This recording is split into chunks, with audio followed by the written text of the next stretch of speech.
Welcome to the LaunchFamily Podcast, where we have honest conversations about modern parenting, working motherhood, and the support systems families actually need. I'm Jessica Shelley, former public school teacher, mom of 7, and co-founder of LaunchFamily. And around here, we talk about what real life looks like, the messy parts, the meaningful parts, and how we make decisions with more clarity and less overwhelm. Today's guest is someone I'm genuinely excited for you to hear from because her work sits at the intersection of career, motherhood, leadership, emotional intelligence, and systems that actually support women. Simone Sloan is the founder of Your Business Greatness and Your Choice Coach. She's a pharmacist by trade, spent years in the pharmaceutical industry across medical, commercial, and global strategy, and then left that world to build a company focused on something we all need more of: trust, connection, collaboration, and high-performing relationships at work and at home. Simone, welcome to the show. Thank you so much for having me. Yeah, I'm so excited to dive into your story, your journey, the work that you're doing now. So, you've lived and worked in so many places and then built a career in pharma first. So what drew you to that world originally, and tell us how you got to where you are today? Sure. I think, what's interesting is that I'm an immigrant, right, from Jamaica. And so a lot of immigrants come, you have to be like either a doctor, lawyer, a chief, some sort. And so, my aunt was actually a pharmacist, and my mom said, go talk to your aunt about this pharmacy thing.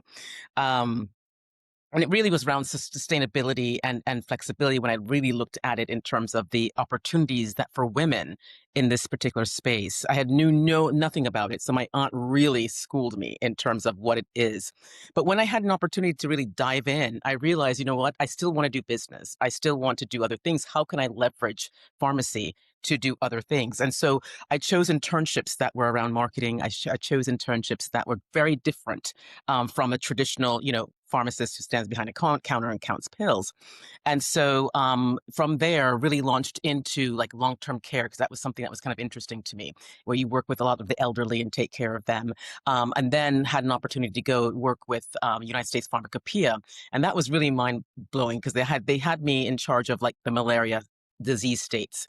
So I'm interacting with not only folks that are, PhDs, and everyone has got lots of specialties in this space, but then having the opportunity to interact with doctors outside of the states, because malaria is not really prevalent in the US.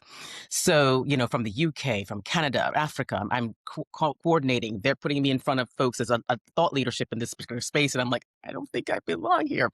But but it was really interesting to learn the whole process of how do you bring information to, I guess I should say, unbiased medical information to patients, but then also to help healthcare practitioners, doctors make decisions about person's care. So did that for a while. And then what happened was I had an opportunity to go to France, and that's where I did more consulting work. So I'm working with, J&Js of the world, the Volkswagens of the world, and really on the healthcare side, GEs at the time, and helping these leaders from all over the world think about their markets, but also think about the future of what healthcare could be and how would they best position themselves. So I think the origins of where it came is that I love to serve. I love healthcare, and I love helping people just be able to be better at who they are as a human being, and what they do from the world that they wanted to navigate. So, yeah. Yeah. And one of the things that really stood out in our initial conversation was, something that you love, which is emotional intelligence. And you basically phrase it as it's how you talk to humans. So why is emotional intelligence such a powerful foundation for both leadership and parenting? It sounds like as you were on your career trajectory, it was really more about like, how can we be better for people in the future? And so I want to bring this in because I think that that's that kind of foundational thing for our audience too, where we've got parents listening in. Your future's in your home, right? So Yep. how can we help Yep. equip parents with some of the Absolutely. And who we are, we can't like dissect, right? It's not like we're this person only when we're in this situation, and then we get to work and we're totally different. And sometimes people like turn it off, but really what they're doing is stifling. When you talk about emotional intelligence, though, I think it's such a great tool, because as you grow, interact and engage with more folks and people, it's not this hard skills that right? But it's really about how do you make people feel? How do you bring people in? How do you make connections? How do you speak to people? And I think that's really the crux of what emotional intelligence is, because you're thinking about not only you, like, me, but really others and how they're engaging with you. And what's the experience that you want people to have with you? Transcends both worlds because you're talking about communication. You're a mom talking to your kids. You could be so stressed and straddled, right? And I've been there. And you're talking at them, but not talking with them and not having really a conversation and diving in. And so you're missing all the things that they're saying because I could be standing in front of you, but my mind is somewhere else. And they're telling you all their intricate details about their lives and what's meaningful to them. And you're like, what? And you kind of have to step back a bit and really be present with somebody to understand who they are, what they want, what their desires are, and how you can help them become better. That's really emotional intelligence. Gosh. Well, it's like it's the humanness, right? Of how are we behaving? How is everyone around us behaving or interacting with us? So it sounds kind of complicated, but the way that you described it was very simple. So I appreciate that. One of the other things that you had mentioned is that you're really big on tools and assessments. So when we think about emotional intelligence, we probably have to start with awareness, right? And reflection. So what why do you think that awareness is probably like that first unlock to change? Absolutely. Well, consider that if we're in a fishbowl swimming in it, we're not seeing what's really happening. It's the people around us that are looking in going, "Oh my goodness," right? We've got to get some help. And so I think what I like about the emotional intelligence assessment tool is that it is a research-based tool that can be utilized with other activities to help bring around the awareness, right? And what it does do is really help that person understand not only how you're seeing yourself, but when you're stressed. And that's when the moments that matter really get impacted because stress triggers, depending on how you relate to stress, impacts how you feel about yourself, right? Am I enough? Did I come from scarcity? Right.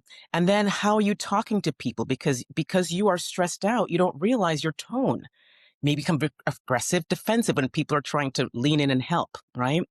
And then decision making, right? Is it like me and I and only alone can carry this boulder and do the decisions where you have others that you can actually lean in and ask for help, right? So that's where it really comes down to that awareness in terms of how are you navigating the world when you are being triggered? Because when you're not triggered, everything's honky dory. People are good. I'm good. It's those little moments, right, where you really need to be more aware, hyper aware of how am I being and how am I engaging with others in those critical moments. It is super helpful. And as I'm actually I said I'm a mother of seven, but as we're recording this, I'm about 2 weeks away from welcoming baby number seven. So by the time this airs, baby seven will probably already be here. And so as you're describing this, I'm like, oh my goodness, postpartum and like back to work and like all of the things are like rushing through my head about oh my goodness, what's gonna happen pre and what's gonna happen post. And so I want to take us to that kind of common experience that we have as moms. So when you think back on those like returning to work years, what do Mm, you personally remember most clearly? yeah. Oh my goodness. I think when I first, the whole thoughts of going back to work, because you get that separation anxiety, right? Because it was my first. And I was like, oh my gosh. Then the exhaustion sets in because Right. It's like, what do I even think about right now? Because there's too many things on exactly the too list. many things going on. And you're Yeah. coming back to work. And, it was really around because I was still pumping at the time. So in between meetings, I'm trying to find a bathroom to pump. And so when everyone's at the water cooler at the time, talking and engaging, I'm gone. Right. So there it is. And then after your 8 hours of work, you're like, okay, I've got to pick up the kid. So you have to run right to the caregiving space, pick them up, and and I'm frazzled. I'm fatigued. I'm exhausted because I'm doing both ends. 40 hours at personal, 30 hours at the work at the job. And you also want to lay a good foundation. You've been gone for a while. You want to prove yourself, show your branding, etc. So those were a lot of the things that were going through my head, at least, and what I was going through during those times. And it was hard, right? Because you have to take care of the meals and take care of all these things. And listen, my partner was great. He was awesome. But still, you still feel this as a mom, right? That you've got to do it. Yeah. I think like the fishbowl image that you gave just before this is also like what I feel like the postpartum period is, or like when Mm, you're going to work is like, okay, I feel like I'm just like swimming around. Like I know that life, but like nobody else is going through what I'm going through, but everyone can see what I'm going Going through. through. Yes, So it's absolutely. like that kind of like weird disconnect. And so one of the other things that I know, and we've talked about this on another podcast, was this kind of choice that women have, or like maybe this realization that comes when we welcome a child, which is, oh my gosh, who am I now? Like who, like I'm choosing between my identity and maybe like, especially with your first, like, okay, this is my career, like this is what I've always worked towards.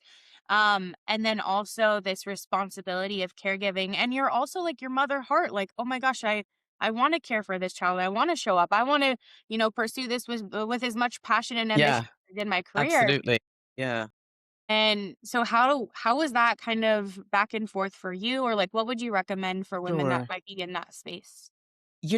I take it back to when I said before in terms of that integration where it's not an either or, right? It took a while to get to that it's not an either or, it's an and this is who I am. Because if you're stifling one way of who you're being, it's it's going to show up in such a weird way in the other spaces, right? Because it's not really true to who you are.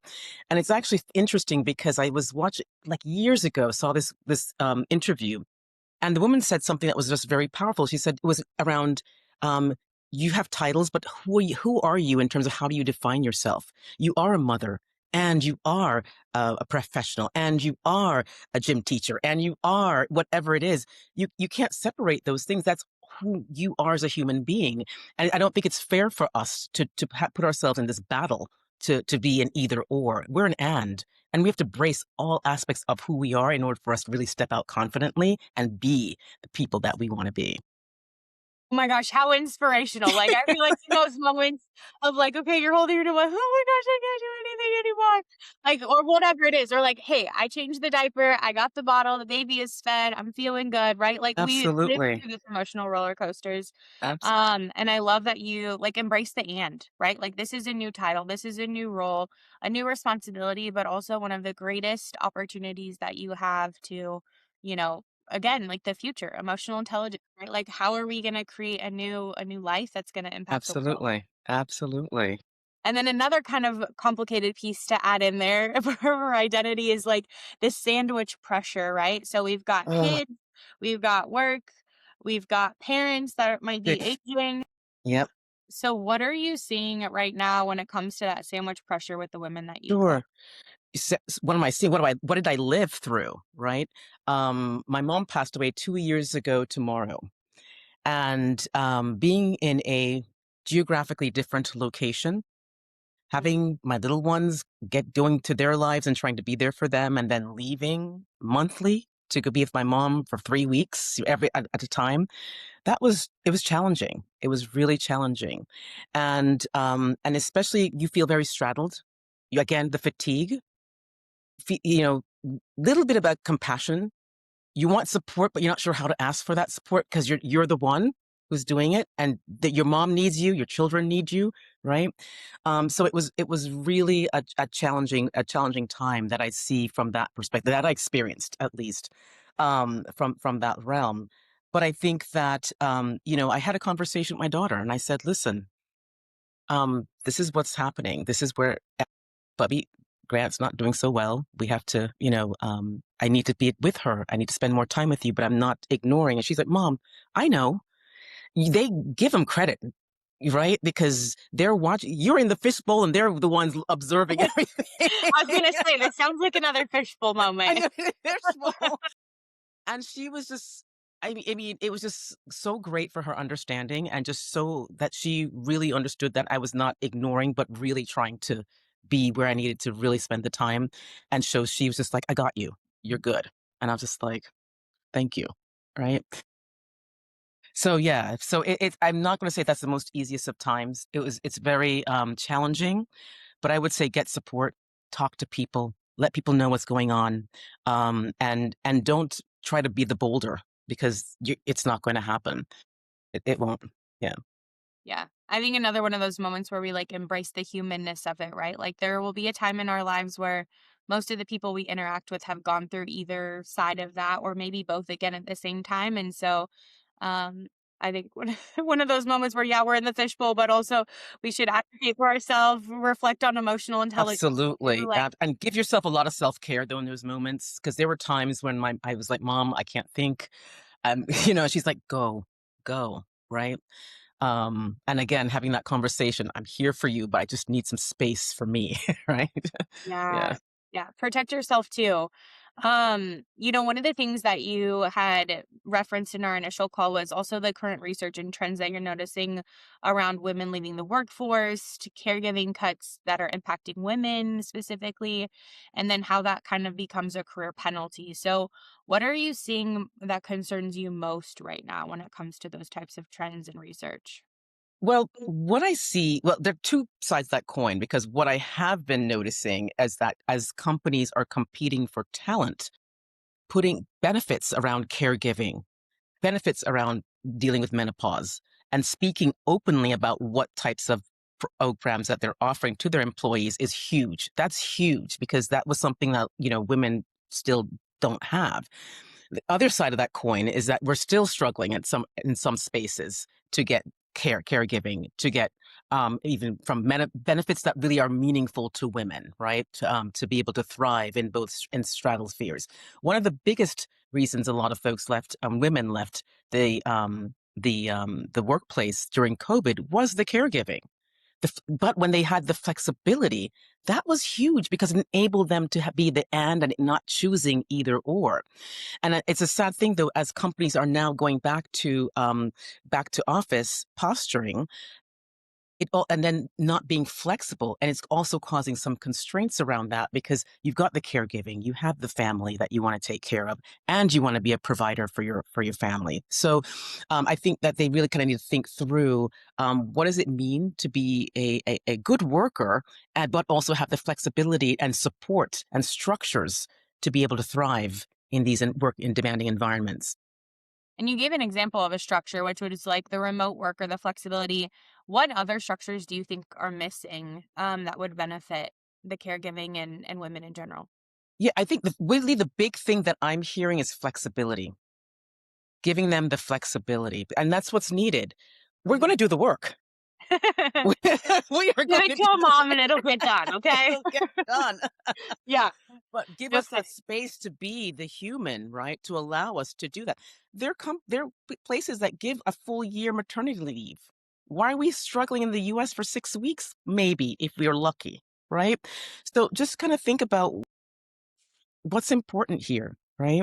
You're talking about the future leaders that we're nurturing and raising and guiding to get to these particular places. Give us that space. It's equally needed. Yeah. I think another one too, like that has come up in conversations because I get asked this question a lot with having a business and also so many children. And they're like, oh, well, how do you fit it all in? And it's like, well, you're creative. Like, okay, I'm going to get up before my kids get up and I'm going to do a couple like of hours Yes. of deep work. And then Yeah. I'm going to spend the morning with them. Yeah. We're going to have breakfast together. We Yeah. homeschool. And then, like my day goes on. Like I have my set time for calls that I'm Absolutely. available and I stick to Absolutely. that. And I'm a big believer in the boundaries over balance sort of mindset. And so it's like, Yep. okay, I've got my time boundaries through the day and I'm like mom mode Absolutely. and business mode. And so like those structures and that flexibility, I think is something that also businesses could adopt. Like if the work gets done by the end of the day, if they're showing up for their calls, if they're performing to your expectation, maybe Absolutely. not have a little bit A- more flexibility because Absolutely. moms will get It it done. I They'll promise. get it done. And these are leadership skills that sometimes we don't even take for granted, but you're talking about prioritization, right? You're looking at time management. You're setting up boundaries, right? These are all um, leadership skills that we are honing and we should actually write down and put credit for because that's exactly what it is. If you're in the workplace and you're demanding your strategies and priorities change, you have to reorganize, rethink, strategize, right? Get support. Si- Difference. I love that comparison. And moms that are listening right now and they're like, oh, well, maybe I'm a stay at home mom. Like, just know that you are completely valuable as well. Like, we're talking about that work like maybe outside the home or working for someone else sort of moment, but anything that you would want to share for moms that are stay-at-home moms or that are basically the CEOs of their home like full time? Absolutely. Yeah, you are the chief. You are CEO of your family. Absolutely. But don't discount, because when you do decide, when your kids become older and you want to transition and say, well, what's my next? Think about all the different skills that you acquired. You talked about creativity earlier. Absolutely. I didn't become creative or thought I was creative until I had my little ones. And I'm being serious. I was like, wow, the different things you can think of to just entertain them is mind-boggling, right? And how you spend Absolutely. your time just making sure that they are having the best time ever. That's emotional intelligence. I would say, like, raising little ones is like a marketing 101 course. Like, the way that you could pitch different things to be something so exciting.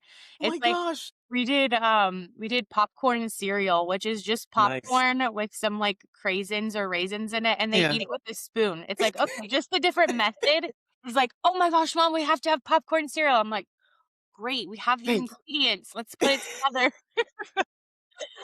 Oh my goodness. Absolutely. And it's just so great. So yeah. So I think about, as being a CEO for as in your family, if you're managing the finances, that's that is a skill. If you're time management and budgeting and thinking about what you're going to be doing next week and what's going to be different, right? That's all the planning pieces and think of it as project planning of really what you're doing. So Like don't discount. logistics, transportation, we've got supply management, make sure you Absolutely. never run out of soap and grocery. Communication and coordination, because you've got calendars to align and who's doing what and where they're going to be. Yes. We can You go are the on and master. on. Give us a scenario in the comments and we will tell you what the skill is associated. Absolutely. You're a rock Absolutely. star. Oh my goodness. Well, one of the other things that you brought up was specifically menopause, like just a couple minutes Yeah. ago. And so I want to come back to that real quick because it's not something that is discussed openly very often, and it's even becoming a workplace benefit now, kind of, is working into the conversation. So, Yeah. why does that matter in the bigger picture of women's well-being and retention in the workforce? Sure. Well, you know what? It's a sense of belonging, because it is part of our life cycle. This is what happens. And we should not, like I said, stifle and, Logically, like come on, guys, we and can't resist downplay it. what's going Yeah. on. But, because some people are going to walk in and be very hot and just be like, and you're like, what's going on with them? But then they have the vocabulary to talk about it freely and openly. So it's not this cringe moment, but really just realization of what's happening to our bodies and why. But two, in terms of building that awareness, because we also need, as women, need to take care of ourselves from the 20s, the 30s, the 40s, leading up, right? Because that's important. If we don't know and have the education of what's going to happen, how do we start preparing ourselves, fortifying ourselves to be better? I don't know if you saw, but Oprah had her magazine. I'm going to raise it up a little bit because I think it's really cool, just about menopause. And it really breaks it down from the 20s, the 30s, the 40s. It gives you resources, which is something that we don't have access to, are those resources, right? And so I think that's very helpful. For where do you go? Who do you talk to? So that's important to have that access. And that's why I think it's important to offer these benefits, so we have a safe place to ask questions, get guidance, and be supported throughout this other part of our journey. Yeah, I love all of this. Like we're women, the biological things that happen with our bodies at different stages. That's really what we're trying to bring awareness to and Yeah, conversation around today. So absolutely. before we wrap up, I want to talk a little bit more about your work that you're doing. So you're planning a feature for Women's History Month. Yes. We will make sure that this episode is aired in response to that. So, what does I'll just let you lead. You tell us a Okay. little bit about that. Absolutely. So this webinar that we're doing is called, International Women's Day, right, is around give to gain.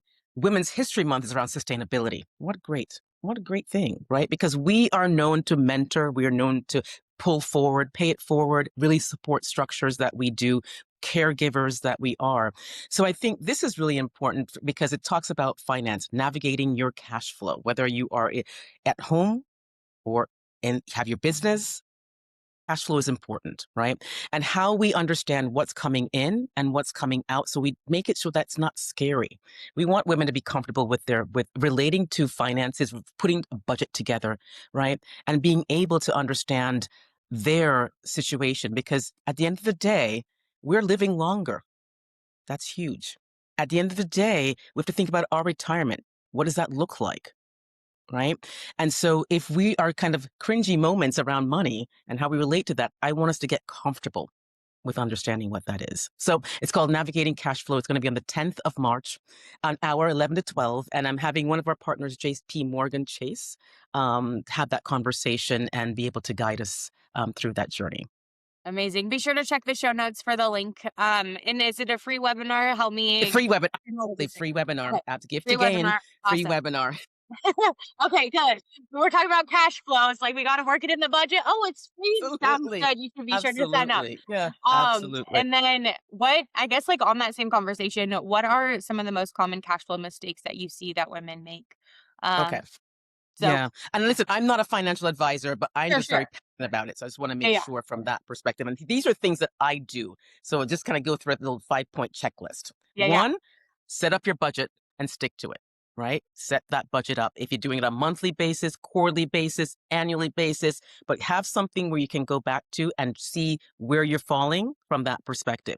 Monitor it, right? Monthly, monitor that cash flow. You want to know what came in and what went out, because that's telling you the story of where we need to change. And then think about your emergency fund. We all have them. We have children, right?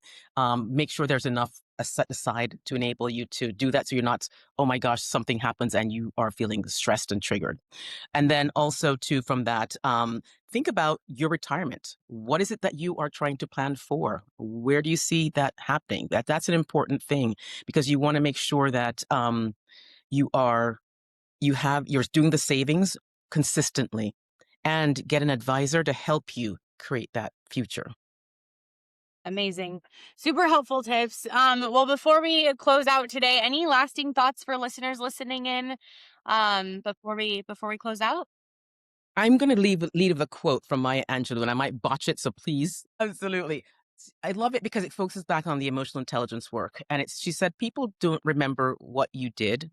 People don't remember what you said, but people do remember how you made them feel. So just think about that from emotional intelligence. How do you make people feel, and the experience you want people to have with you? And how that carries out in every context of your life, right? Like whether you're at home, whether you're at work, whether you're looking at your budget and talking to the person who's helping you with it. Um, all of those pieces in those human interactions. Well, Simone, I just want to thank you so much for being here and for saying the quiet parts out loud. I think so many women are carrying this invisible load and they assume that the struggle means that they're doing something wrong, when really so much of this is structural and it really requires better systems and more support. So, what I appreciate most about your approach is that it doesn't stop at motivation. It gives women language, the tools, the frameworks that they can actually use at work, at home, and in the way that they need to advocate for themselves without actually losing who they are. Remember that. And when it comes to identity, for everyone listening in, if this episode hits home, check the show notes. We're linking Simone's work. We'll also include the details for her Women's History Month Give to Gain webinar on cash flow and sustainability, especially if you're building a business, thinking about building one, or trying to make your next career move with more stability. And if you're in a season where it feels like you're being asked to do the impossible, hold your career, your family, your identity, and everyone else's needs. Let this be your reminder that you're not behind, you're not broken, you're living inside a system that needs to evolve, and you still deserve the support while it does. Make sure you're subscribed to the Launch Family Podcast. And if you want more conversations like this, leave a review. It helps more parents and working women find the episodes when they need them most. And until next time, you don't have to choose between ambition and motherhood, but you do deserve a framework and a community that makes the and possible.